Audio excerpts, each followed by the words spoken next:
Hello and welcome back to another episode of Diablo to D&D. My name is David, and today we're going to be going over the changelog for May 12th. Just as a reminder, the files are now on Google Drive. But first, the campaign update. We haven't been able to move forward too terribly much, but we did get the resolution to the fight that happened a couple weeks ago. There was a disturbance outside the Kuros docks, and they went out and found a council member was attacking with a bunch of people. This past session was the city getting together and trying to figure out what to do, and now they're on their way to go assemble Kalim's will. Also, one of my players graduated, so hooray for that. Alright, let's get into the changelog. For the assassin, the sentry's activation range is now 30 instead of 60. The Death Sentry's activation range is now 30 instead of 60.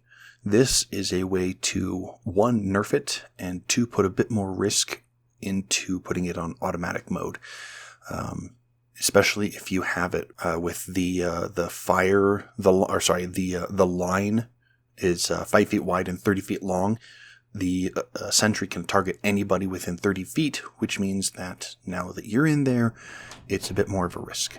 For the assassin, the Death Sentry's corpse explosion is now 4th level instead of 3rd. Before you get too excited, spells, corpse explosion is now 4th level instead of 3rd.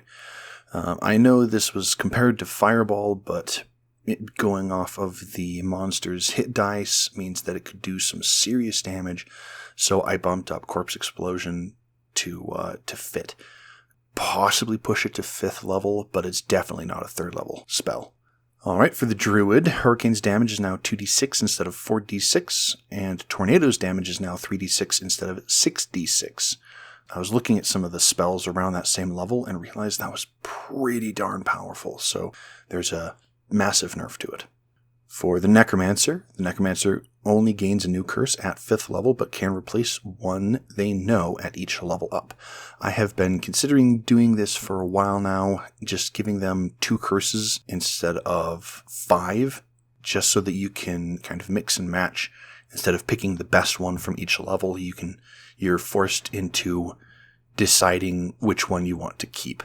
It's still probably going to be dim vision and pick your favorite, but we'll work with it.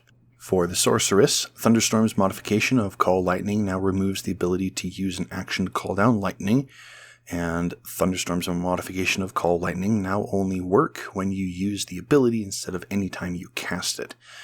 I think that second one is an artifact of being able to cast it using your spell slots, but the ability to call down lightning was it's at the start of your turn, but I didn't remove the ability to call it down as an action. So this is pulling it down so that it's just a passive ability. For the Amazon, Avoid's dodge reaction now only lasts until the end of the turn. This is to keep it from being too terribly powerful, but you will, until the end of turn, all attacks against you have disadvantage, and you'll have advantage on all dexterity saving throws. For the Amazon, the Valkyrie now has the Great Weapon fighting style.